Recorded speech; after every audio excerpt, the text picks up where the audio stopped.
இங்கே குழுமி இருக்கிற ஒவ்வொருவரும் 100 பேருக்கு 1000 பேருக்கு சமம் என்கிற அளவிலே தமிழ் மொழியின் மீதும் தமிழ் இலக்கியத்தின் மீதும் கவிதையின் மீதும் நாட்டம் கொண்டு இந்த மொழியை, இந்த மண்ணை, இந்த மக்களை நேசிக்கின்ற ஒரு அற வாழ்வில் தங்களை இணைத்துக் கொண்டிருக்கக்கூடிய உங்கள் அத்துணை பேரையும் என்னுடைய மிகுந்த அன்பால் வணங்கி மகிழ்கிறேன். கண்ணதாசன் என்பவர் யார்? அவர் எங்கு பிறந்தார்? எத்தனாவது குழந்தையாக பிறந்தார்? பிறந்த ஊர் என்ன? தாய் தந்தை யார்? எத்தனை ஆண்டுகள் வாழ்ந்தார்? திரைத்துறையிலே என்ன சாதித்தார்? இலக்கியத்திலே என்ன சாதித்தார்? அரசியலில் இருந்து அவர் ஒதுங்கினாலும் அரசியல் அவரை துரத்தி சென்று அதிலே அவர் தடம் பதித்தது என்ன என்று பன்முகத்தன்மையோடு அவர் களம் கண்ட பலவற்றை பகுப்பாய்வு செய்து பேசுகின்ற ஆற்றல் பெற்றவர்கள், எழுதுகின்ற ஆற்றல் பெற்றவர்கள், கவி படைக்கக்கூடிய ஆற்றல் பெற்றவர்கள் பலர் இங்கே நிரம்பி இருக்கிறீர்கள் என்பதை நான் அறிவேன். எனவே உங்களிடம் போய் புதிதாக கண்ணதாசனை பற்றி பேசுவது என்பது கொள்ளன் தெருவில் ஊசி விற்பது என்பது சொல்வார்களே, அப்படி போன்ற உணர்வைத்தான் எனக்கு ஏற்படுத்துகிறது. இருந்தாலும் சபை நாகரிகம் கருதி விடுக்கப்பட்ட அழைப்பை ஏற்றவருடைய தொடர்பாக எனக்கு தெரிந்தவரை கண்ணதாசனை பற்றி சில விஷயங்களை சில நிமிடங்கள் உங்களோடு பகிர்ந்து கொள்ளலாம் என்று கருதுகிறேன். சிறுகுடல்பட்டியிலே பிறந்தவர் தான். எனது ஊருக்கு மிக அருகாமையில் உள்ள ஊர். நான் புதுக்கோட்டைக்காரன். சிறுகுடல்பட்டி என்பது ஒரு 30 கிலோமீட்டர் இருக்கும், அவ்வளவுதான். ஒரு பாடல், திரைப்பட பாடல் உண்டு. 10 பிள்ளை பெற்றால் கூட லாபமாகலாம், அந்த 10வது பிள்ளை கூட மேதையாகலாம் என்று ஒரு பாடல் உண்டு. அப்படி அவருடைய தாய் தந்தைக்கு 8வது பிள்ளையாக பிறக்கிறார் கவியரசு. 8வது பிள்ளையாக பிறந்து அதற்கு பிறகு 2 குழந்தைகள் என்று கருதுகிறேன். மொத்தம் அவரோடு சேர்த்து 10 பிள்ளைகள் என்று குறிப்பு நமக்கு கிடைக்கிறது. 10 பிள்ளைகளிலே இந்த ஒரு பிள்ளைதான் இந்த மாநிலம் போற்றுகின்ற தமிழ் மொழியால் தன்னுடைய பரங்களிலே ஏந்தி கொண்ட குழந்தையாக அது வந்து அந்த தாய் தந்தைக்கு பிறந்தது. சாத்தப்ப செட்டியார் விசாலாட்சி தம்பதிக்கு அது பிறந்தது. ஒரே தாய் தந்தையருக்கு 10 குழந்தைகள் பிறக்கின்றன. மீதி 9 குழந்தைகளும் என்ன செய்தன? இவர் கண்ணதாசனுடைய சகோதரர், மூத்த சகோதரர், இளைய சகோதரர், மூத்த சகோதரி, இளைய சகோதரி என்று வேண்டுமானால் நீங்கள் சொல்லலாம். 1-2 பேர் திரைத்துறையிலும் அவரோடு பயணித்தார்கள். மற்றவர்களை பற்றி பெரிய அளவிலே நாம் சொல்லிக் கொள்ள முடியாது, கொண்டாடவும் முடியாது, பேசி சிலாகிக்கவும் முடியாது. ஆனால் அந்த குடும்பத்திலே பிறந்த 8வது குழந்தையை பற்றி பேசி சிலாகிக்கிறோம் என்று சொன்னால், அவர் எழுதிய கவிதையை மாத்திரம், சினிமாவிலே அவர் எழுதிய கவிதைகளை, பாடல்களை இங்கே கூட ஒருவர் ஆர்வத்தின் மிகுதியால் பாடி காட்டினாரே, அப்படி திரைத்துறையிலே அவர் செய்த அந்த பாடல் எழுதுகின்ற பணியை மாத்திரம் மெச்சியவரை நாம் கொண்டாடுகிறோமா? அதற்காகத்தான் அவரை கொண்டாட வேண்டுமா என்றால், என்னை பொறுத்தளவில் அந்த காரணங்களுக்காக மாத்திரம் நாம் அவரை கொண்டாடவில்லை. அதற்காக அவரை கொண்டாடுகிறோம் என்று சொன்னால் அது சரியாக இருக்காது. காரணம், தமிழ் மொழியுடைய வரலாற்றை அறிந்தவர்கள் தான் நீங்கள் எல்லாம். தமிழ் மொழியை ஐயம் திரிபுர கற்றவர்கள், தமிழ் பண்டிட் என்று சொல்லக்கூடிய தமிழ் விற்பன்னர்கள், கவிஞர்கள், கதாசிரியர்கள், பலர் இங்கே ஆசிரியர் பணியிலே இருந்தவர்கள், இன்னும் பல்வேறு துறைகளிலே இருந்தவர்கள். இங்கே ஒரு வழக்கறிஞர் கூட வந்திருக்கிறார், பாண்டியன். அவர் வழக்கறிஞர் தொழில் செய்கிறார், ஆனால் அவர் கவிதை எழுதுவார். அவரை கொண்டாடுவதற்கு கவிதை எழுதுவது மாத்திரம் காரணம் அல்ல. தமிழனுடைய வரலாற்றை நீங்கள் பிரட்டி பார்க்கிறீர்கள் என்று சொன்னால், இந்த மொழி எப்படி தோன்றியது, என்று தோன்றியது என்பதற்கெல்லாம் பல்வேறு விவாதங்கள் பல மேடைகளிலே பேசப்பட்டிருக்கின்றன, எழுதப்பட்டிருக்கின்றன. நான் கூட பல இடங்களிலே பேசியிருக்கிறேன். பகுத்தறிவாளர்கள் சொல்லுவதை போல் பார்த்தீர்கள் என்று சொன்னால் இந்த தமிழ் மொழி என்பது சைகையாக ஆரம்பித்து பிறகு ஒளி வடிவமாக ஆரம்பித்து அதற்கு பிறகு குறியீடுகளாக மாறி குறியீடுகளாக தமிழ் மொழி இருந்தது என்பதற்கு அடையாளம் சிந்து சமவெளி நாகரிகத்தில் இருந்து எடுக்கப்பட்டது மாத்திரமல்ல, இன்றைக்கு நம்முடைய கீழடி ஆதிச்சநல்லூர் போன்ற இடங்களில் இருந்தும் எடுக்கப்பட்ட தரவுகள் அதைத்தான் சொல்லுகின்றன. ஏறத்தாழ 5000 ஆண்டுகள் என்று தரவுகள் நமக்கு கிடைக்கின்றன. இன்னும் ஆராய்ச்சியாளர்கள் ஆராய்ச்சி செய்து கொண்டுதான் இருக்கிறார்கள். 5000த்திற்கும் மேற்பட்ட ஆண்டுகளிலே அது தோன்றி இருக்கலாம் என்று. இது பகுத்தறிவாளர்களுடைய சிந்தனை, அறிவியல் பூர்வமாக ஆராய்ச்சி பூர்வமாக நாம் உலகுக்கு சொல்லுகின்ற இந்த தகவல். இது பொய்யாக இருக்க முடியாது. இது நிச்சயமாக உண்மையாகத்தான் இருக்கும், இருக்க முடியும், இருக்க வேண்டும் என்பதற்கு நம்மிடம் அடையாளங்கள் இருக்கின்றன, நம்மிடம் அதற்கான சான்றுகள் இருக்கின்றன. காரணம், ஒரு மொழி ஒரே நாளிலே உருவாகி விடுவதில்லை. ஏற்கனவே ஒரு மொழி தோன்றி வளர்ந்திருந்தால் அந்த மொழியில் இருந்து கிளை மொழியாக ஒரு மொழி தோன்றியது என்றால் அது சிறிது காலத்திலேயே அப்படிப்பட்ட ஒரு மொழியை நாம் உருவாக்கிவிட முடியும். யாரும் கோபித்துக் கொள்ளக்கூடாது. திராவிட மொழிகள் என்று சொல்லக்கூடிய நம்முடைய சகோதர மொழிகள் எல்லாம் தமிழ் மொழியிலிருந்து உருவாக்கப்பட்ட மொழிகள் என்பதற்கு ஏராளமான சான்றுகளை நம்முடைய முன்னோர்கள் தந்திருக்கிறார்கள். எனவே அந்த மொழிகளை எல்லாம் உருவாக்குகின்ற பொழுது அவற்றிற்காக ஒரு ஆயிரக்கணக்கான ஆண்டுகள் காத்து தவம் கிடக்க வேண்டிய அவசியம் இருந்திருக்காது. தமிழ் மொழியிலே நீர் என்றால் அதை நீர் என்று சொல்லுகின்ற அளவிற்கு சற்று மாற்றி போடுகின்றதை குடு என்று சொன்னால் அதை கொடு என்று சொல்வார்கள் கன்னடத்திலே. சிறிய அளவு என்றால் சொற்பம் என்பார்கள், சொற்ப என்று அதை மாற்றுகிறார்கள். இப்படி நிறைய உதாரணங்களை நம்மால் சொல்ல முடியும். தேவநேய பாவாணருடைய நூல்களை படித்து பார்த்தால் உங்களுக்கு தெரியும். இந்த மொழி வளர்ந்த வரலாற்றை அவர் மிக தெளிவாக பதிவிட்டிருப்பார். திராவிட மொழிகளுக்கெல்லாம் தலைமொழி தமிழ் என்பதை நிரூபித்திருப்பார். அவர் மாத்திரமல்ல, நிறைய பேர் அதை நிரூபித்திருக்கிறார். அப்படிப்பட்ட தமிழ் மொழி பல்லாயிரக்கணக்கான ஆண்டுகளுக்கு முன்பு தோன்றியது என்பதற்கான மற்ற ஆதாரங்களை உலகில் உள்ள ஏனைய மொழியை சார்ந்தவர்கள் மொழியாளர்கள் ஏற்றுக்கொள்கிறார்களோ இல்லையோ, ஒரு முக்கியமான ஆதாரத்தை நாம் இன்றைக்கும் வைத்திருக்கக்கூடிய ஆதாரம் என்னவென்று சொன்னால் தொல்காப்பியம். தொல்காப்பியத்தினுடைய வயது நாம் கணக்கிட்டு வைத்திருப்பது 2600 ஆண்டுகள். 2600 ஆண்டுகளுக்கு முன்பு ஒரு மொழிக்கு இலக்கணம் வகுக்கப்படுகிறது, இலக்கணம் பகுக்கப்படுகிறது என்று சொன்னால் அந்த மொழி எப்படி உருவாகி இருக்க முடியும்? அதற்கு முன்பு பல நூறாண்டுகள், பல ஆயிரக்கணக்கான ஆண்டுகள் அந்த மொழி உருவாகி பேச்சு வழக்கிலே, எழுத்து வழக்கிலே அது பண்பட்டிருந்த காரணத்தினாலேதான் அதிலே இலக்கியம் படைக்க வேண்டும் என்று சொன்னால், கவிதை படைக்க வேண்டும் என்று சொன்னால், எழுத வேண்டும் என்று சொன்னால், உரைநடை எழுத வேண்டும் என்று சொன்னால் அதை நீங்கள் எப்படி பயன்படுத்த வேண்டும் என்பதற்கு இலக்கணத்தை தொல்காப்பியன் வகுக்கிறார். ஒரு 5000 அல்லது 7000 அல்லது 10,000 ஆண்டுகளுக்கு முன்பு தோன்றிய ஒரு மொழி, அந்த மொழியிலே இலக்கண இலக்கியங்கள் படைக்கப்பட்டு அது நம் கையிலே இருப்பது 2500 ஆண்டுகளுக்கு மேல் என்கின்ற ஒரு பெருமையை பெற்ற மொழி தமிழ் மொழி. அதிலே முதல் இடை கடை சங்கங்கள் என்று வருகின்ற பொழுது கடைச்சங்க நூல்கள் தான் நம் கையிலே இருக்கின்றன. முதல் சங்க நூல்களோ இடைச்சங்க நூல்களோ நமக்கு கிடைக்கவில்லை. கடைச்சங்க நூல்கள் என்று நாம் சொல்லுகின்ற மேற்கணக்கு நூல்களாக இருக்கட்டும், சங்கம் மருவிய நூல்கள், சங்கம் மருவிய காலம் என்று சொல்லக்கூடிய கீழ்கணக்கு நூல்களாகட்டும், இந்த நூல்கள் எல்லாம் தோன்றியது ஏறத்தாழ 2000 ஆண்டுகளுக்கு முன்போ அல்லது சற்றேறக்குறைய 2000 ஆண்டுகளை ஒட்டியோ.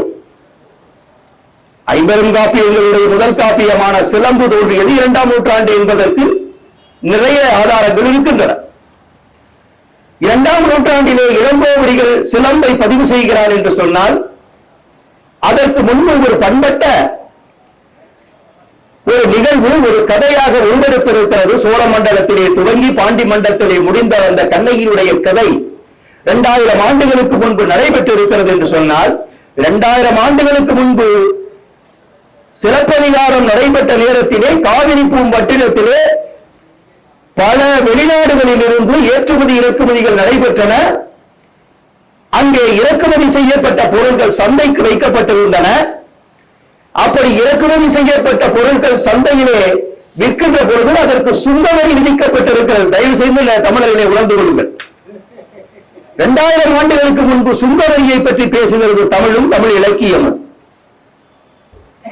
இது உலகத்தின் வேறு எந்த மொழியிலாவது இருக்குமா என்று நமக்கு தெரியாது.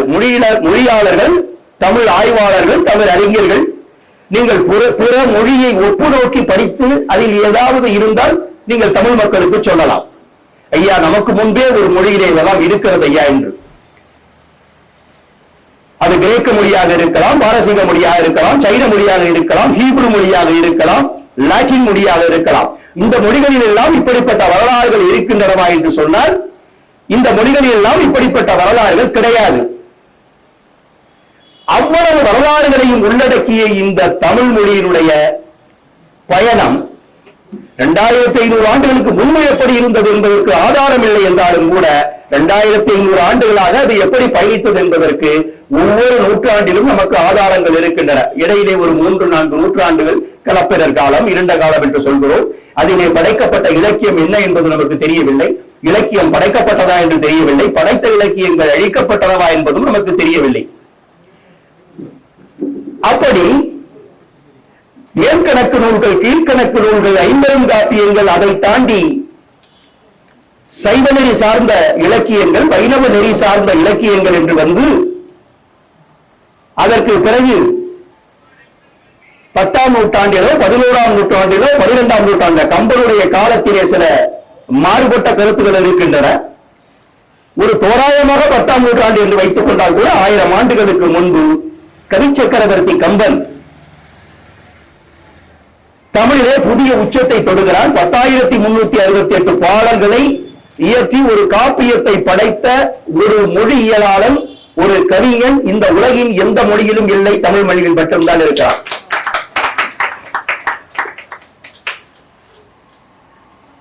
அதற்கு பிறகும் இலக்கியங்கள் தொடர்ந்து வளர்ந்தன.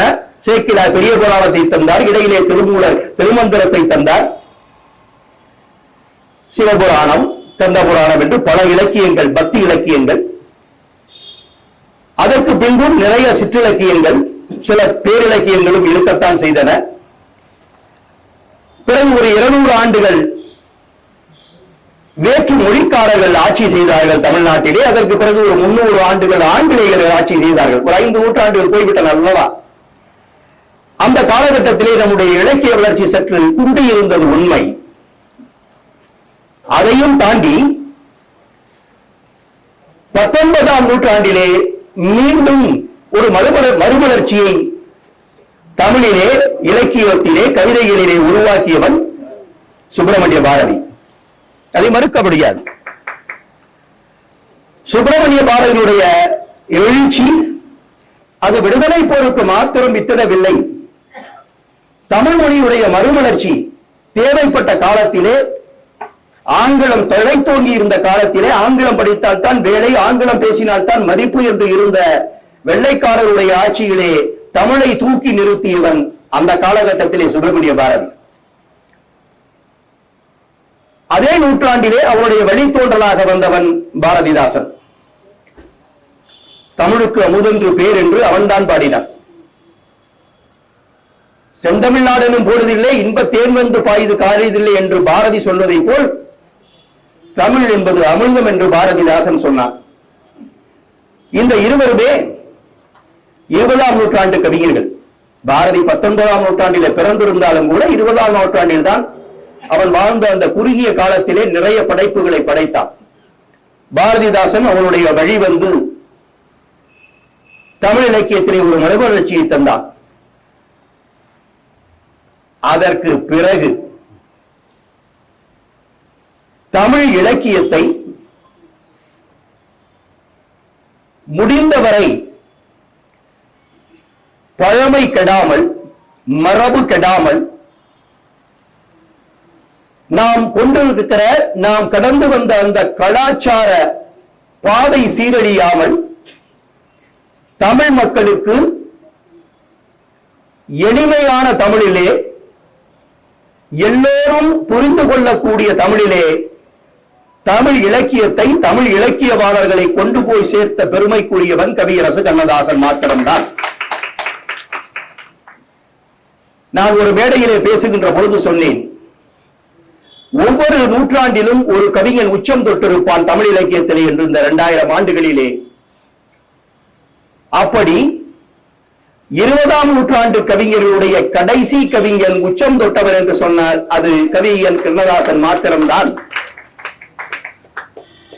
ஆங்கிலத்திலே பெஞ்ச் மார்க் என்று சொல்வார்களே, அப்படி ஒரு குறியீடாக இலக்கிய தமிழ் இலக்கிய தளத்திலே ஒரு குறியீடாக ஒரு கவிஞனை 20ஆம் நூற்றாண்டிலே நாம் கொள்ள வேண்டும் என்று சொன்னால் அது கவியரசு கண்ணதாசனை தான் கொள்ள வேண்டும்.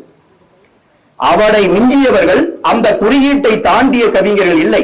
திரைத்துறையிலே நிறைய கவிஞர்கள் வந்திருக்கிறார்கள், பாடல்கள் படைத்திருக்கிறார்கள், கவிதைகள் புனைந்திருக்கிறார்கள், நூல்கள் எழுதியிருக்கிறார்கள், உரைநடைகள் தந்திருக்கிறார்கள், புதினங்கள் படைத்திருக்கிறார்கள், சிறுகதைகள் பெருங்கதைகள் எல்லாம் எழுதியிருக்கிறார்கள். 20ஆம் நூற்றாண்டினுடைய அந்த உச்சம் என்றால் அது கவியரசர் கண்ணதாசன் மாத்திரம்தான். அந்த அளவிற்கு தமிழிலே உச்சம் தொட்ட கவிஞர் கண்ணதாசன் சாதித்தது என்ன? வெறும் திரைப்பட பாடலை பாடியதால் அவன் உச்சம் தொட்டார் என்று நாம் சொல்கிறோமா? அவருடைய வரலாறுகளை நீங்கள் படித்து பார்த்திருப்பீர்கள், உங்களுக்கு அறிந்திருப்பீர்கள், உங்களுக்கு அறிந்த ஒரு கதைதான். திரைப்பட பாடல்கள் என்றால் 5000த்திற்கும் மேற்பட்ட பாடல்களை எழுதியிருக்கிறார். கவிதைகள் என்று சொன்னால் 4500 என்று ஒரு கணக்கை வைத்திருக்கிறார்கள். அந்த அளவிற்கு கவிதைகளை எழுதியிருக்கிறார். ஏறத்தாழ 20க்கும் மேற்பட்ட நாவல்களை அவன் படைத்திருக்கிறான். நூற்றுக்கணக்கான கட்டுரைகளை எழுதியிருக்கிறார். மொழி சம்பந்தப்பட்ட கட்டுரை, அரசியல் சம்பந்தப்பட்ட கட்டுரை, பொதுவாழ்வு சம்பந்தப்பட்ட கட்டுரை, பொதுவான இலக்கியம், மற்ற விஷயங்களை, சமூக பிரஜனை உள்ள விஷயங்களை பற்றிய கட்டுரைகள் என்று எல்லா தளங்களிலும் நூற்றுக்கணக்கான கட்டுரைகளை எழுதியிருக்கிறார். இவ்வளவையும் படைத்திருக்கக்கூடிய கவியரசு கண்ணதாசன் தன்னுடைய இறுதி நாட்களிலே அவன் 96 மணி நேரத்திலே இயேசு காவியத்தை படைத்தான். 8 நாட்கள் குற்றாலத்திலே தங்கியிருந்து அந்த 8 நாட்களிலே ஒரு நாளைக்கு 12 மணி நேரம் உழைத்து 8 நாட்களிலே 96 மணி நேரத்திலே இயேசுபிரானுடைய வாழ்க்கையை, அந்த காவியத்தை இயேசு காவியம் என்கிற பெயரிலே படைத்து தந்தார். அதற்கு பிறகு வேறு ஒரு மதத்துடைய காவியத்தை படைக்க முற்பட்டதாகவும் அதற்கு யாரும் ஒத்துழைக்கவில்லை என்றும் அதை அவன் கைவிட்டு விட்டதாகவும் செய்திகள் வருகின்றன. அதற்குள் நாம் போகவில்லை. 96 மணி நேரத்திலே ஒரு காவியம். 81 27 பிறக்கிறார், 81 மரணிக்கிறார். 54 ஆண்டுகள். 54 நம்மில் பலர் அவனை விட மூத்தவர்களாக இன்றைக்கு வாழ்ந்து கொண்டிருக்கிறோம். 80 தாண்டியவர்கள் இருக்கிறார்கள், 70 தாண்டியவர்கள் இருக்கிறார்கள், 60 தாண்டியவர்கள் இருக்கிறார்கள், 50 தாண்டியவர்கள் இருக்கிறார்கள். அவனுக்கு வயது 54. 54வது வயதிலே இந்த மண்ணை விட்டு மறைகின்ற கண்ணதாசன் எந்த வயதிலே தன்னுடைய அந்த ஆர்வத்தின் காரணமாக அவன் எழுத ஆரம்பிக்கிறான் என்று சொன்னால், 8வது பிள்ளையாக பிறக்கிறவன், இங்கே ஒரு கவிஞர் குறிப்பிட்டு சொன்னதை போல் சிறுகுடல் பட்டியிலே முதலிலே ஆரம்ப கல்வி, பிறகு அமராவதி புதூரிலே 8ஆம் வகுப்பு வரை படிப்பு. 8ஆம் வகுப்பை தாண்டவில்லை. காரணம், அவனுக்கு படிப்பு வரவில்லை என்று அல்ல, பொருள் அல்ல, அவனுடைய நாட்டம் வேற எங்கோ இருக்கிறது. அவருடைய மூளைக்கு தீனி போடுகின்ற விஷயம் அந்த பாட புத்தகத்திலே மாத்திரம் அமைந்து விடவில்லை.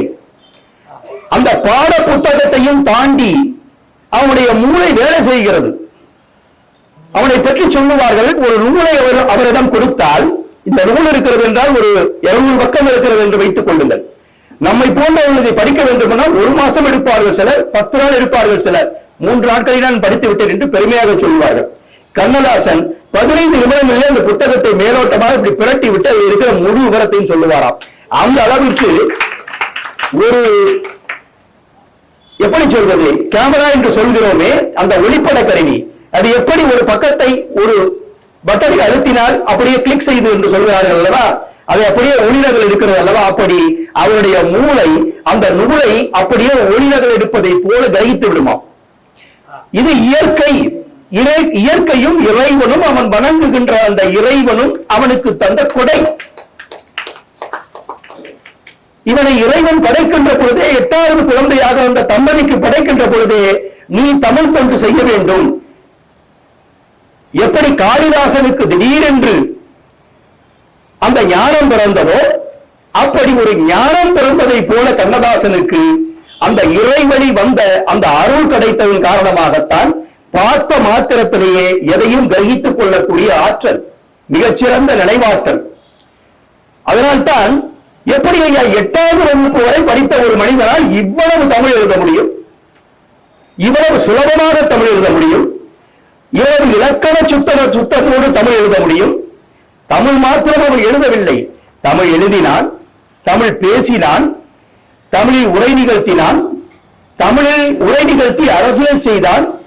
நீங்கள் உங்களுக்கு நன்றாக தெரியும், 50களில் அவன் ஒரு அரசியல் இயக்கத்திலே இருந்தான். அந்த அரசியல் இயக்கத்திலே இருந்தவர்கள் துணை பேரும் பேச்சாளர்கள், அந்த கட்சியினுடைய தலைவர் உட்பட.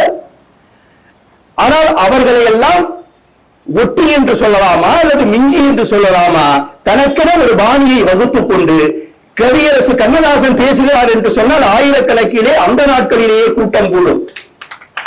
மடை திறந்த வெள்ளம் போல அவருடைய பேச்சு வந்து விழும். இன்றைக்கும் ஒரு சில ஒளிநாடாக்களை கேட்கின்ற வாய்ப்பு நமக்கு கிடைக்கிறது.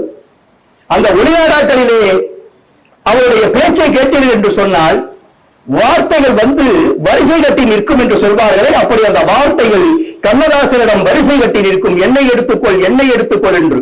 எந்த வார்த்தையை எடுப்பார், எந்த வார்த்தையை பயன்படுத்துவார் என்று தெரியாத அளவிற்கு வார்த்தைகள் வரிசை கட்டி நிற்கக்கூடிய ஒரு வார்ப்பு படைத்த மனிதனாக இருந்தவர் என்றால் அது கண்ணதாசன்.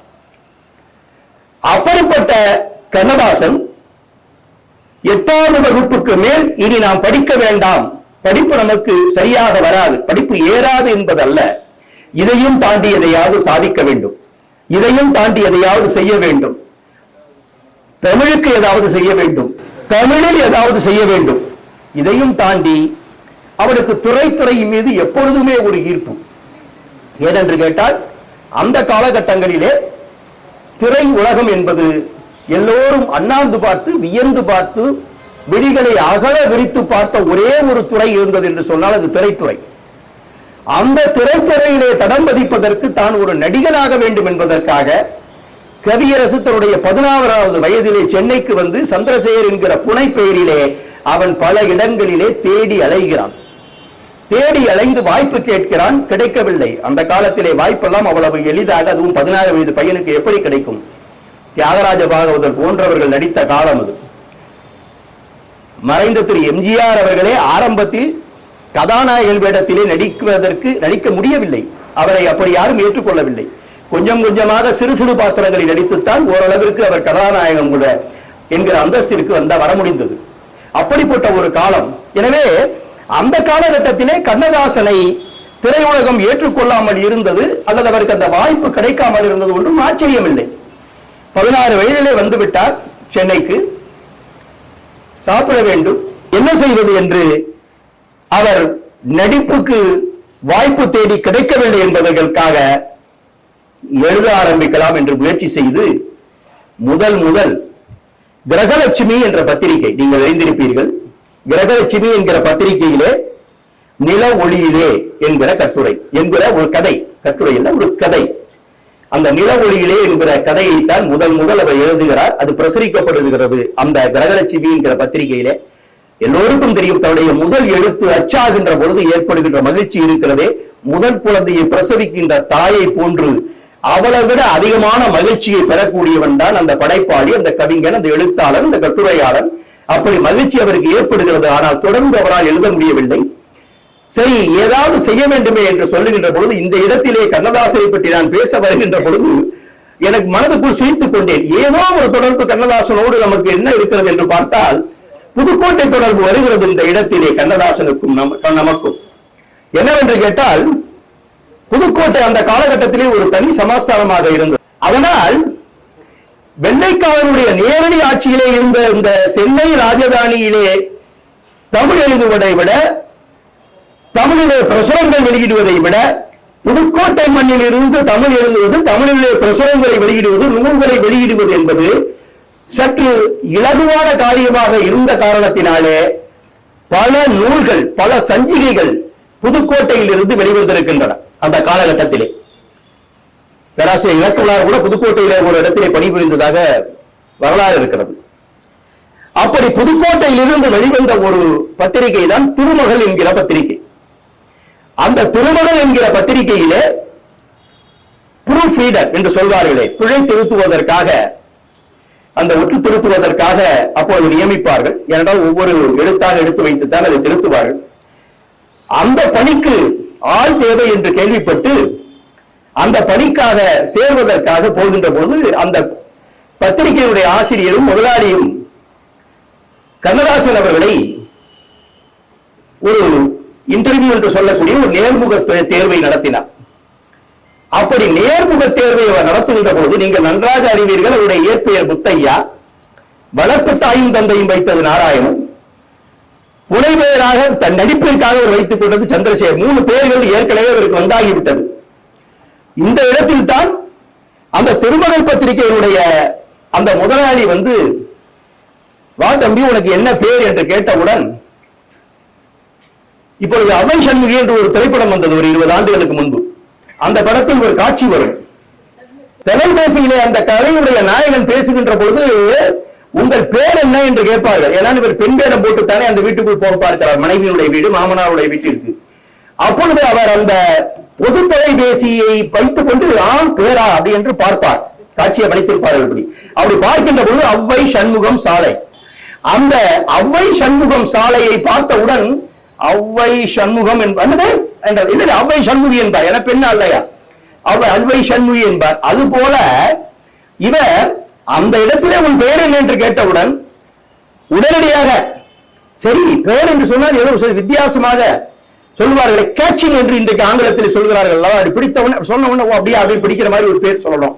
சந்திரசேகர், முத்தையா அப்படின்னா சொன்னா ஏதோ சாதாரண ஆபீஸ் பாய் பேர் மாதிரி இருக்கு அப்படின்னு சொல்லிட்டு, என்ன பெயர் என்று கேட்டவுடன் கண்ணதாசன் என்று பெயரை அவராக அவருக்கு வைத்துக் கொண்ட பெயர். கண்ணதாசன் என்கிற பெயர் பின்னாளிலே வந்து அவர் கண்ணனை நேசித்தார், கண்ணனை பற்றி பாடினார், அதற்காக கண்ணனுக்கு தாசனாக இருந்தார், எனவே கண்ணதாசன் என்று வழங்கப்பட்டார் என்பது ஒரு செய்தி இருக்கிறது. ஆனால் நான் அறிந்தவரை அவரை பற்றிய செய்தி என்னவென்று சொன்னால், அவரே அவருக்கு அந்த திருமகள் பத்திரிகையினுடைய ஆசிரியராகவும் முதலாளிகிட்டையும் சொல்லும் பொழுது அந்த பெயரை கண்ணதாசன் என்று சொல்கிறார். ஓ கண்ணதாசன், நல்ல பெயரையா, நீ வந்து பிழை திருத்து, ப்ரூஃப் ரீடரா போ அப்படின்னு சொல்லி அனுப்புறாரு. திருத்துறாரு, அது நல்லா இருக்கு. அதுக்கப்புறம் திடீரென்று ஒரு நாள் நல்லா எழுதுறாருன்னு தெரிஞ்ச உடனே, எங்க இன்னைக்கு எனக்கு நேரம் ஆயிடுச்சு, இந்த வாரம் தலையங்க தனி எழுது பார்ப்போம், இந்த மாதிரி இதுதான் வந்து அதுக்கான பொருள் என்று சொல்லி அந்த சப்ஜெக்ட சொல்றார். கடகடவென்று பிறகுதான் எழுத்து என்பது என்ன கைவந்த கலை ஆயிற்று. மிக அழகாக அந்த தலையங்கத்தை எழுதி கொடுக்கிறார். தலையங்கத்தை பார்த்தவுடன் அந்த முதலாளி அசந்து போயிட்டாரு. அவர் உடனே என்ன பண்றாரு, நல்ல வேலைப்பா, அருமையான ஆள் கிடைச்சிட்ட ஆசிரியர், இனிமே திருமகளுக்கு நீதான் ஆசிரியர் என்று அந்த திருமகள் பத்திரிகைக்கு உடனடியாக ஆசிரியர். எத்தனை வயசுல? 17 வயதில் கண்ணதாசன் ஒரு திருமகள் என்கிற பத்திரிகைக்கு ஆசிரியர் ஆகிறார். அதுக்கு பிறகு சில ஆண்டுகள் அதிலே போகிறது. திருப்தி வரல நம்ம ஆளுக்கு. ஏன்னா அவருக்கு உடனே திருப்தி வந்துடாது. இது என்னையா திருமகள்லேயே வந்து முடங்கி போயிடணுமா, இதுல எழுதி எத்தனை பேர் படிக்கிறாங்க, வாசகர்கள் எவ்வளவு பேர் இருக்கிறாங்க என்று சொல்லிவிட்டு அதையும் தாண்டி போக என்ன வழி என்று யோசிக்கின்ற பொழுது அப்புறம் சேலம் போகிறார், மாடர்ன் தியேட்டர்ஸுக்கு போகிறார். அங்கே வந்து கதாசிரியர் வசனகர்த்தாவான திரு கலைஞர் கருணாநிதி அவர்களை சந்திக்கிறார். அவரோட நட்பு இருக்கிறது. அது ஒரு பக்கம் நட்பு இருந்தாலும் கூட இவருக்கு பிழைப்பு வேண்டுமே என்ன என்று சொல்லுகின்ற பொழுது ஒரு வழியாக அந்த ஜூபிட்டர் பிலிம்ஸ் தான் அந்த படம் தயாரிக்கிறார்கள். அது வந்து கன்னியின் காதலி, அதான் முதல் படம். அந்த கன்னியின் காதலியில ஒரு பாட்டு எழுதுங்க, மெட்டுக்கு பாட்டு இல்ல, பாட்டுக்கு மெட்டு, இவர் தான் எழுதுறாரு. அதுக்கப்புறம் இசையும் பாடல் இசையமைப்பாளராக இருக்கிறாரு. அந்த முதல் பாடல் அதுல வந்து ஒரு பெண் அந்த அந்த படத்தினுடைய நாயகியாக இருக்கக்கூடியவள் நாயகனை தேடி காதலை வெளிப்படுத்துகிறாள். ஆனால் நாயகன் ஏற்க மறுக்கிறான். அப்பொழுது அந்த பெண்ணை ஆற்றுப்படுத்துவதாக அமையப்பட்ட அந்த சூழலுக்கு தகுந்த பாடலை எழுத வேண்டும் என்று சொல்கிறார்கள். ஏற்கனவே இவர் ஊரெல்லாம் சுத்தி நடிப்புக்கு கேட்டு அதுக்கப்புறம் புதுக்கோட்டைக்கு போய் அதுக்கப்புறம் மாடர்ன் தியேட்டர்ஸ் எல்லாம் போய் சுத்தி அலைஞ்சு இருக்கக்கூடிய மனநிலையில வேற இருக்காரு கவிஞர் கண்ணதாசன். அதனால தன்னுடைய வாழ்க்கையில அவர் ஏற்பட்ட அந்த கசப்பான அனுபவங்கள் மனதிலே இருக்கிறத அந்த பாடலுக்கான சூழலும் அவருக்கு சொல்லப்படுகிறது. உடனே இந்த பாடலை எழுதுறாரு. எல்லா பாடலையும் நம்ம சொல்லிட்டு இருக்க போறதுல நான் ரெண்டே பாடல் தான் சொல்ல போறேன். ஒண்ணு இது, இன்னொன்னு ஒரு திரைப்பட பாடல். ரெண்டோட முடிச்சுக்கிறேன். நிறைய பாடல்கள் சொன்னா நேரமாகும். முதல் பாடல் கலங்காதிரு மனமே ஆரம்பிக்கிறார். கலங்காதிரு மனமே உன் கனவெல்லாம் நனவாகும் ஒரு தினமே, கடினப்படாமல் ஏதும் கைக்கு வராது. ஒரு எளிய எளிய நடையில் எழுதுறாரு பாருங்க. கடினப்படாமல் ஏதும் கைக்கு வராது, கஷ்டப்படுவார் தன்னை கை நழுவாது, அடுத்தடுத்து முயன்றால் ஆகாதது ஏது, உனக்கு ஆகாதது ஏது அப்படின்னு சொல்லிட்டு அதுக்கப்புறம் சரணத்துல சொல்ற, ஆண்வாடை கூடாது என்றால், ஆண்வாடை கூடாது என்றால் அள்ளியும் ஒரு நாள், அர்ஜுனன் வளைதனில் வீழ்ந்தனல் சரியாய். ஆண்மாடையே வேண்டான்னு சொன்ன அள்ளியே ஒரு நாள் அர்ஜுனுடைய வலையில விழுந்துட்டாரு, அதனால நீ கலங்காத. அடுத்த சரணம். அடுத்த சரணம், பகட்டுக்காகவே உன்னை பார்க்கவே மறுத்தாலும், யாரு அந்த படத்துடைய கதாநாயகன் உன்னை பார்க்க மறுத்தா கூட, பகட்டுக்காகவே உன்னை பார்க்க மறுத்தாலும் பருவகாலம் அவனை பாடாய் படுத்திவிடும், பருவகாலம் அவனை பாடாய் படுத்திவிடும், அடுத்த கணம் உன்மேல் ஆசையும் வைப்பார், அடுத்த கணம் உன்மேல் ஆசையும் வைப்பார், ஆகாகா என்று முத்தமும் கொடுப்பார் அப்படின்னு பாட்டு எழுதி முடிச்சார். அந்த பாட்டுக்கு இசையமைச்சாங்க. அந்த பாட்டு நம்ம போய் இப்ப தேடுனா அதுல அதனுடைய காட்சி கிடைக்க மாட்டேங்குது, அந்த ஒளி வடிவம் கிடைக்குது. காட்சி வடிவம் எனக்கு கிடைக்கல, அது இருந்தா தெரியும் பார்க்கணும். ஒளி வடிவம் கிடைக்குது. அந்த ஒளி வடிவத்தில் இருந்தாலும் அந்த பாடலை எடுத்து நான் இதுல குறிச்சுக்கிட்டேன். ஏன்னா இது முதல் பாடல். கவியரசு கண்ணதாசன் பின்னாலே 5000 பாடல்களை எழுதி தமிழ் திரையுலகின் சக்கரவர்த்தியாக 30 ஆண்டுகள் தமிழ் திரையுலகை கையில் வைத்திருந்த கவியரசு கண்ணதாசன் முதலில் எழுதிய பாடல் இது. எனவே இந்த பாடலை நாம் நினைவு கொள்வது நிச்சயம் சால பொருத்தம் என்கிற அடிப்படையிலே தான் இந்த பாடலை நான் எழுதி வைத்தேன். இப்படி முதல் பாடல் எழுதுகிறார். அது பெரிய அளவில் இந்த பாடல் பேசப்படவில்லை, அந்த படம் ஓடியதா என்று தெரியவில்லை. இருந்தாலும் அடுத்தடுத்து அவருக்கு வாய்ப்புகள் வர ஆரம்பித்து விடுகிறது. பிறகு 50களிலே அவர் வைத்ததுதான் சட்டம். 50, 60, 70 என்று ஒரு காலத்திலே கண்ணதாசனிடம் பாடல்களை எழுதி பெறுவதற்காக தவம் கிடந்த ஆட்கள் எல்லாம் உண்டு. விஸ்வநாதன் ராமமூர்த்தியினுடைய இசையிலே, அதற்கு பிறகு மெல்லிசை மன்னர் MS விஸ்வநாதன் அவருடைய இசையிலே எத்தனையோ பாடல்கள், சாகா வரம் பெற்ற சத்திய பாடல்களை தந்தவர்கள் அந்த ஜோடி. அப்படி ஒரு நாள் அந்த நெஞ்சிலோர் ஆலயம் படத்திலே பாடல் எழுத வேண்டும் என்று சொல்லப்பட்டு ஸ்ரீதர் டைரக்டர், MSV அவர்கள் இசையமைப்பாளர் அந்த பாடல் எழுத வேண்டும் என்று அவர்கள் சொல்லி இருக்கிறார்கள். கண்ணதாசன் சற்று காலதாமதப்படுத்தி இருக்கிறார். அண்ணே எழுதி கொடுங்க, எழுதி கொடுங்க, எவ்வளவோ கெஞ்சி இருக்காரு.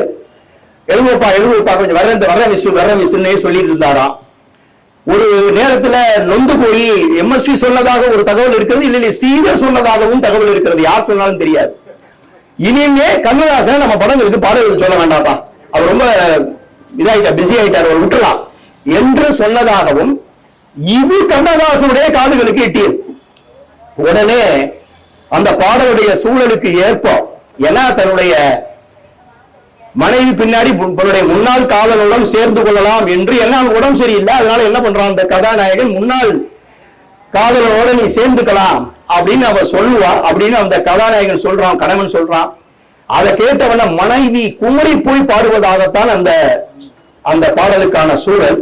அது கிடைத்த உடனே இவருக்கு கரும்பு சாப்பிடுற மாதிரி அந்த சூழல் கிடைச்ச உடனே MSV மேலேயே கோபம் இருக்குல்ல, கோபத்தை தீர்த்துக்கிட்ட மாதிரி ஆச்சு, இந்த பாடல் எழுத மாதிரி ஆச்சுதான். சொன்னது நீதானான்னு ஆரம்பிக்கிறாரு. சொன்னது நீதானா, சொல் சொல் சொல் என்று அந்த பாட்டு இன்றளவும் பேசப்படுகிற பாட்டு. அப்படி அந்த பாடலை அவர் எழுதினார். இதெல்லாம் இது மாதிரி நிறைய, கண்ணதாசனை பற்றி படிச்சீங்கன்னா இது மாதிரி துணுக்கு செய்தி ஒரு 1000 செய்தி இருக்கு. அதெல்லாம் பேச முடியாது. நீங்க கண்ணதாசனை பத்தி 1 மாசம் தொடர் சொற்பொழிவுன்னு போட்டு வரிசையா எல்லாரும் பேச விடணும், அப்பதான் இவ்வளவு பேச முடியும். கண்ணதாசன் ஒருவேளை ஏன் கண்ணதாசன் என்று பெயர் சொன்னார் நான் நினைத்துக் கொண்டேன். அவர் கம்பதாசன் என்று சொல்லி இருந்தால் சரியாக இருந்திருக்கும். ஆனால் கம்பதாசன் என்று அப்போது ஒருவர் பெயர் வைத்துக் கொண்டார் என்று ஒரு செய்தி இருக்கிறது. அந்த காலகட்டத்திலே ஒரு கம்பதாசன் இருந்தார் என்று. கம்பதாசன் என்று ஒருவர் இருந்த காரணத்தினாலே அதை சொன்னால் சரியாக இருக்காது என்று கண்ணதாசன் என்று சொன்னால் சொல்லி இருக்கிறார். ஆனால் கம்பதாசன் என்பதுதான் அவருக்கு இன்னும் பொருத்தமாக இருந்திருக்கும். இன்றைக்கு நாம் திரையுலக கம்பன், தமிழ் திரையுலக கம்பன் என்று கண்ணதாசனை வர்ணிக்கிறோம் என்று சொன்னால் அதற்கு எந்த அளவிற்கு அவர் நியாயப்படுத்தி இருக்கிறார் தன்னுடைய பாடல்களில் என்பதற்கு நிறைய உதாரணங்களை சொல்ல முடியும். கம்பனை பற்றி பாட்டு எழுது, கம்பன் என்று பற்றி 4 வரி எழுது என்று சொன்னால், காலம் எனும் மாளியிலே காற்றுமலை மூலியிலே சாகாது கம்பனவன் பாட்டு, அது தலைமுறைக்கும் எழுதி வைத்த சீட்டு என்று கம்பனை பற்றி அவர் பாடுவார் கண்ணதாசன். கம்பனை தொடாமல் கம்பராமாயணத்திலே கம்பன் எடுத்து கையாண்டிருக்கக்கூடிய சூழலை, அவன் தொட்டிருக்கக்கூடிய அந்த செய்திகளை, அவன் சொல்லியிருக்கக்கூடிய அந்த கவிதா வார்த்தைகளை எங்காவது பயன்படுத்தி விட முடியுமா? அதை துறை இசைக்கு கொண்டு வந்து பாமரனுக்கு கம்பனை கொண்டு போய் சேர்த்து விட முடியுமா என்று வாழ்நாள் பூராவும் சிந்தித்து செயல்பட்டவர் கண்ணதாசன். ஒரே ஒரு உதாரணத்தை சொல்கிறேன். அரக்கியை அவன் கொள்கிறான் அல்லவா நம்முடைய ராமன், விஸ்வாமித்திரர் சொல்லி. அதற்கு பிறகு அகலிகைக்கு சாபம் நீங்குகிறது. அகலிகையுடைய சாபம் நீங்கு படலம் என்று ஒரு படலம் உண்டு ராமாயணத்திலே. அவனுடைய கால் நுனிக்காலுடைய அந்த மண் தூசி பட்ட உடனேயே அகலிகை அவள் சாபம் விமோச்சனம் பெறுகிறாள், சாபம் நீங்கி அவள் பெண்ணாகிறாள். அவள் அந்த கதையை சொல்கிறாள். அதை விளக்க வந்த கம்பன் விஸ்வாமித்திரனுடைய வாய்மொழியாக இப்படி ஒரு பாடலை சொல்கிறான். இவ்வண்ணம் நிகழ்ந்த வண்ணம் இனி இந்த உலகுக்கு எல்லாம் உய்வண்ணம் அன்றி மற்ற ஓர் துயர் வண்ணம் உருவது உண்டோ, மைவண்ணத்து அரக்கி போரில் மலை வண்ணத்து அண்ணலே உன் கைவண்ணம் அங்கு கண்டேன், கால் வண்ணம் இங்கு கண்டேன் என்று பதிவு செய்கிறார் கம்பன். இதில் நமக்கு எத்தனை பேருக்கு கம்பராமாயணம் படித்தவர்களுக்கு தெரியும். அடிக்கடி கம்பனை பற்றி நடைபெறுகின்ற விழாக்களிலே கலந்து கொண்டு செவிமடுக்கிறவர்களுக்கு ஓரளவு தெரியும். அதை தாண்டி கம்பன் இப்படிப்பட்ட சொல்லாடல்களை பயன்படுத்தி இருக்கிறான் என்று தமிழ்நாட்டு பாமரனுக்கு, தமிழ்நாட்டில் இருக்கக்கூடிய தமிழ் மகன்களுக்கு எப்படி கொண்டு போய் சேர்ப்பது? கண்ணதாசன் செய்கிறார் பாருங்கள். பாசம் படத்தில் பால் வண்ணம் பருவம் கண்டு, வேல் வண்ணம் விடிகள் கண்டு, மான் வண்ணம் நான் கண்டு வாடுகிறேன். அவர் பாடுகிறார். அந்த அம்மையார் பாடுவதை போல், கை வண்ணம் அங்கே கண்டேன், கை வண்ணம் அங்கே கண்டேன், கண் வண்ணம் இங்கே கண்டேன், பெண் வண்ணம் நோய் கொண்டு வாடுகிறேன். இது சும்மா ஒரு சேர்ந்து ஒரே மாதிரி போகுது, போர் அடிக்கிறதுக்கான அது மாதிரி சொன்னேன். ஆமா, இந்த கண் வண்ணம் அங்கே கண்டேன், கை வண்ணம் இங்கே கண்டேன். அவர் என்ன சொன்னாரு? கை வண்ணம் அங்கே கண்டேன், கால் வண்ணம் இங்கே கண்டேன். இவரு கண் வண்ணம் அங்கே கண்டேன், கை வண்ணம் இங்கே கண்டேன். அது என்ன? அதுக்கப்புறம் வண்ணம் வண்ணம் வண்ணம் வண்ணம்னு நிறைய வரும். அதுல அந்த பாடல் முழுக்க அப்படித்தான் அதை எழுதி இருப்பார். இதை பார்த்தவுடன் இது என்ன வண்ணம்? வண்ணம் என்றால் நிறமா அப்படின்னா அப்படி இல்லை, அதுக்கு பொருள் வேறு.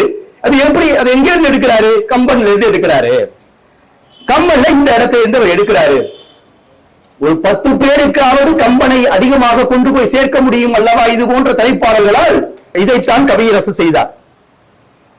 இன்னும் ஒரு பாடல், அவன்தான் மனிதன் என்று ஒரு படம்.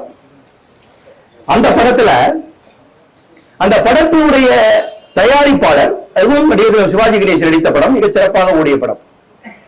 அதனுடைய தயாரிப்பாளர் இப்படி ஒரு கதை, இப்படி ஒரு படம் செய்கிறோம், இதில் ஒரு 4-5 பாட்டுகள் இந்தந்த சூழலிலே வருகிறது. இந்த பாடலுக்கு இசை விஸ்வநாதன், நீங்கள் கண்ணதாசன் எழுத வேண்டும் என்று சொல்லி இருக்கிறார்கள். சரி, எழுதலாம். அவர் அப்போலாம் ரொம்ப ரொம்ப பிஸியா இருந்துகிட்டு இருந்த நேரம். எழுதலாம் என்று சொல்கிறார். இல்லைங்க, 1973ஆம் ஆண்டு, 1973ஆம் ஆண்டு ஜனவரி பிப்ரவரி மாதங்களிலேயே அவர்கள் சொல்ல ஆரம்பித்து விடுகிறார்கள்.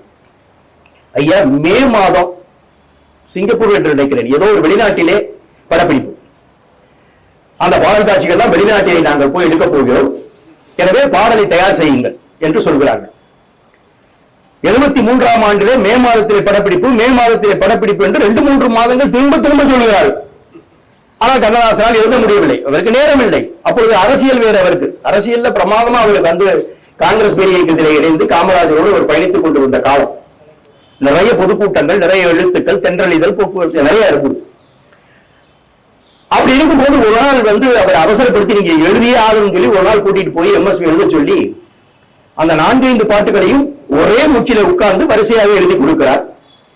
எழுதி கொடுத்துட்டு மே மாசம் ஷூட்டிங்னு சொன்னீங்கல்ல, 5 பாட்டு எழுதியிருக்கேன், ஒரு பாட்டை நல்லா பாருங்க, நல்லா பார்த்து மியூசிக் போடுங்க அப்படின்னு சொல்லிட்டு வந்தாராம். அது வேற ஒண்ணும் இல்ல, அன்பு நடமாடும் கலைக்கூடமே.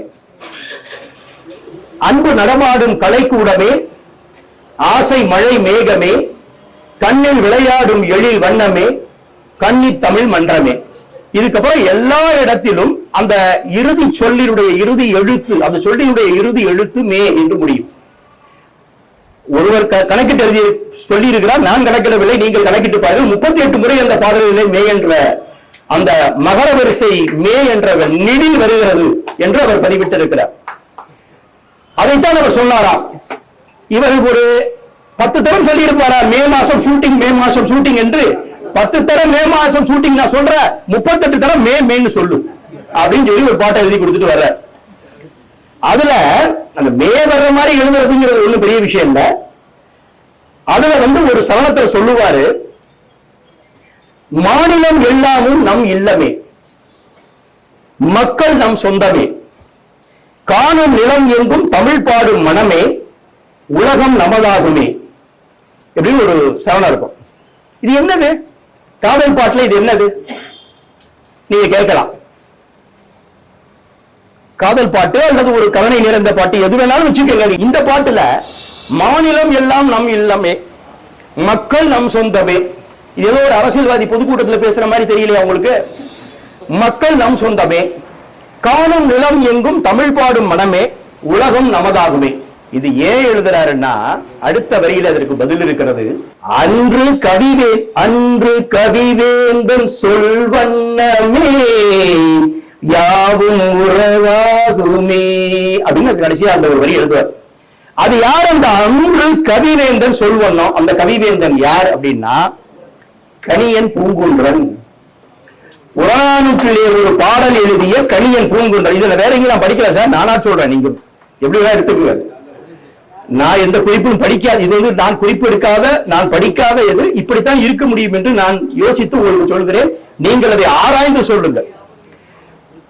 அன்று கவிவேந்தன் சொல்வண்ணமே யாவும் உறவாகுமே அப்படின்னு சொல்றாரு.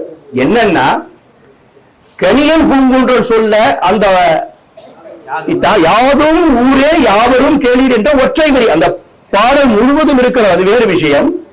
அந்த முதல் வரி ஒற்றை வரி இருக்கிறது அல்லவா? இந்தியாவுடைய பிரதமர் திரு நரேந்திர மோடி அவர்கள் கூட 2-3 முறை வெளிநாடுகளிலே ஐக்கிய நாடுகள் சபையினுடைய அந்த பொதுச்சபையிலே கூட கணியன் பூங்குன்றன் யாதும் ஊரே யாவரும் கேளீர் என்று பாடியிருக்கிறார்.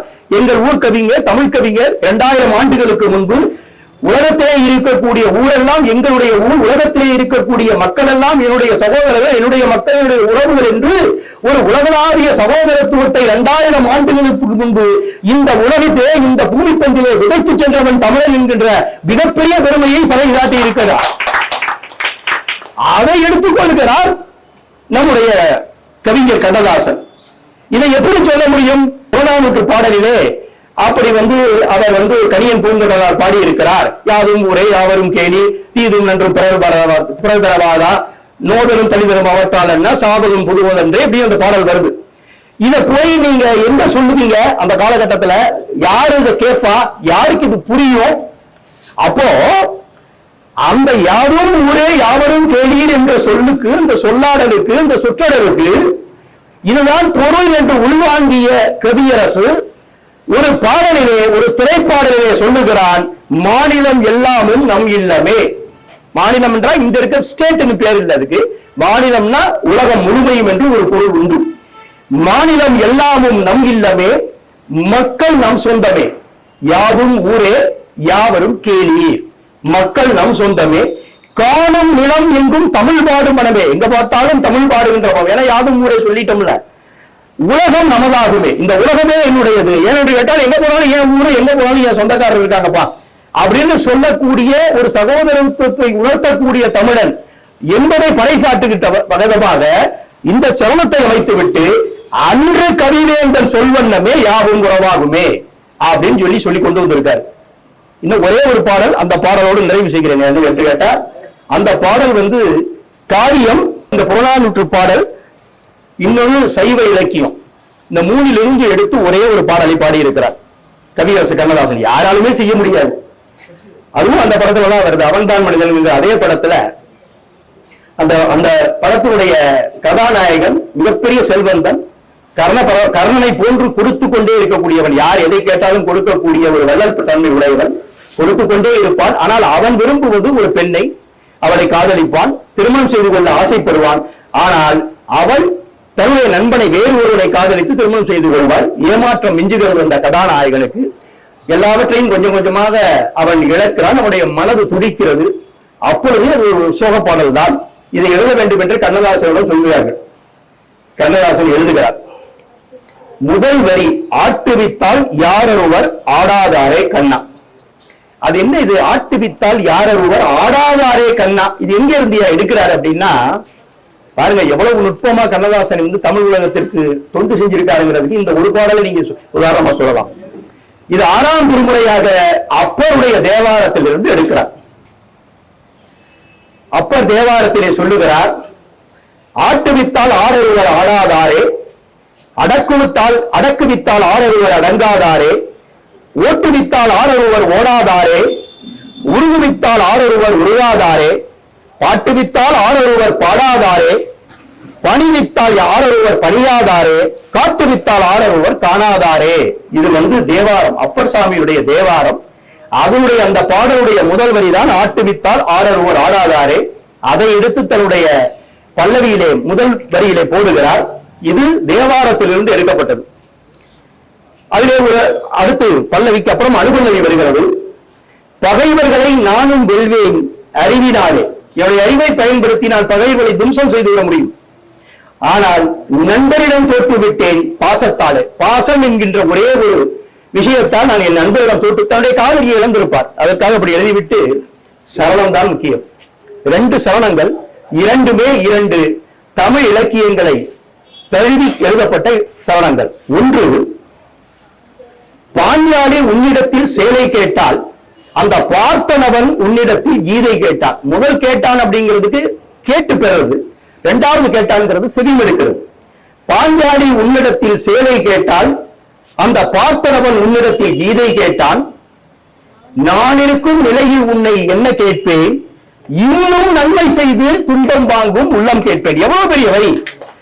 இதெல்லாம் எந்த கவிஞனுக்கும் அவ்வளவு எளிதாக வந்து விடுவதில்லை. இன்னும் நான் எதைய செஞ்சிருக்கேன் நன்மை, ஆனா இப்ப நீ எனக்கு என்ன வேணும்னு கேட்டீங்கன்னா, நீ பாஞ்சாலிக்கு சேலை கொடுத்த, பார்த்தனுக்கு கீதையை சொன்ன, எனக்கு என்ன வேணும்னா வேற ஒண்ணும் வேண்டாப்பா, திருப்பி திருப்பி இன்னமும் நான் நிறைய நன்மையை செஞ்சு அந்த செய்யற நன்மையால எனக்கு நிறைய துன்பம் வரட்டுப்பா, நான் ஏத்துக்கிறேன். எவ்வளவு பெரிய ஒரு மனோபக்குவம் தெரியுமா ஒரு மனிதனுக்கு, ஒரு மானுடனுக்கு இருக்க வேண்டும் என்பதை தெளிவுபடுத்தி மகாபாரத கதையை சொல்லிவிட்டாரா?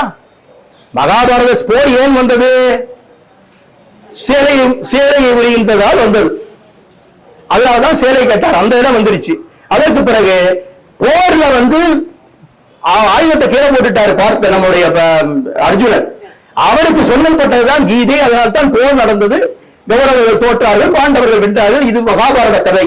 மகாபாரத கதையை ஒரு சரணத்திலே சொல்லுகிறார். அடுத்த சரணம், கடலளவு கிடைத்தாலும் மயங்க மாட்டேன், அது கையளவே ஆனாலும் கலங்க மாட்டேன், உள்ளத்திலே உள்ளதுதான் உலகம் கண்ணா, இதை உணர்ந்து கொண்டேன் துன்பம் எல்லாம் விலகும் கண்ணா. இது எங்கேருந்து எடுக்கப்பட்டதுன்னா, இதுவும் கணியன் பூங்குன்றனுடைய அந்த புறநானூற்று பாடலில் தான் எடுக்கப்பட்டது. அந்த பாடலை நீங்கள் முழுமையாக படித்து பார்த்தால் தெரியும். யாதும் ஊரே யாவரும் கேள்வி, தீதும் நன்றும் பிறர் தரவாரா, நோதலும் தனிதலும் அவற்றார் என்ன, சாதலும் புதுவம் அன்றே, வாழ்தல் இனிதன மகிழ்ந்தென்றும் இளமே, முடிவின் இன்னாதென்றலும் இளவே, மின்னொரு வாரம் தன்புலி தலையானது, கல்பொருள் இறங்கும் மல் பேராற்று நீர்வழிப்படுவோம் என்பது போல் புனை போல் ஆறுயில் முறைவழிப்படுவோம் என்பது பிறவோர் காட்சியில் தெளித்தனம். ஆகையில் பெரியோரை வியத்தலும் மாட்சியில் பெரியோரை வியத்தலும் இளமே, சிறியோரை இகழ்ந்தலும் இளமே. எவ்வளவு பெரிய தத்துவம்! இந்த தத்துவத்தை உள்வாங்கித்தான் கடலளவு கிடைத்தாலும் மயங்க மாட்டேன், அது கையளவே ஆனாலும் கலங்க மாட்டேன் என்று ஏன் சொல்றாருன்னா, கடலாக பெற்ற ஒரு பெரிய செல்வந்தரை பார்த்து மயங்கிறது என்னுடைய வேலை இல்லை. அதே போல ஒரு சாமானியனை பார்த்து அவனை ஏளனம் செய்வதும் நாங்கள் செய்வதில்லை. அதைத்தான் சொல்கிறார், மாட்சியில் பெரியோரை வியத்தலும் இளமே, சிறியோரை இகழ்தல் அதரின் நிலைமை. கணியன் பூ 2000 வருஷத்துக்கு முன்னாடி சொன்னது. அதை எடுத்து இந்த சரணத்துல சொல்லி, உள்ளத்திலே உள்ளதுதான் துன்பை கண்ணா, உலகம் கண்ணா, அதை உணர்ந்து கொண்டேன் துன்பம் எல்லாம் விலகும் என்று அந்த பாடலை முடிப்பார். ஒரு பாடலிலே தேவாரம் கையாளப்படுகிறது, மகாபாரத கதை சொல்லப்படுகிறது, புறநானூற்று பாடல் எடுத்து கையாளப்படுகிறது.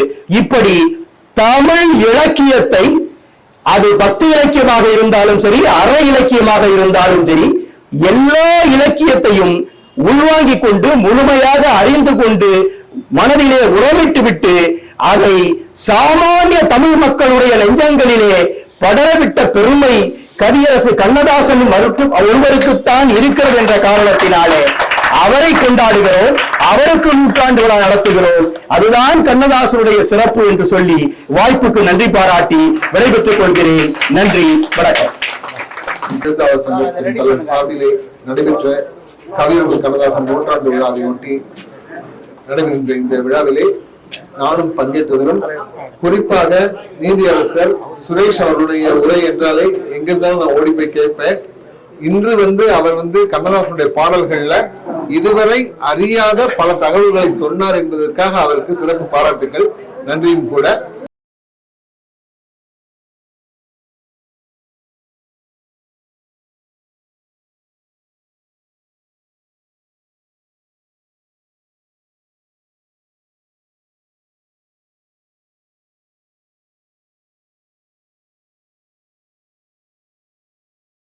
லைக் பண்ணுங்க, ஷேர் பண்ணுங்க, சப்ஸ்கிரைப் பண்ணுங்க. மறக்காம அந்த பெல் பட்டனை கொஞ்சம்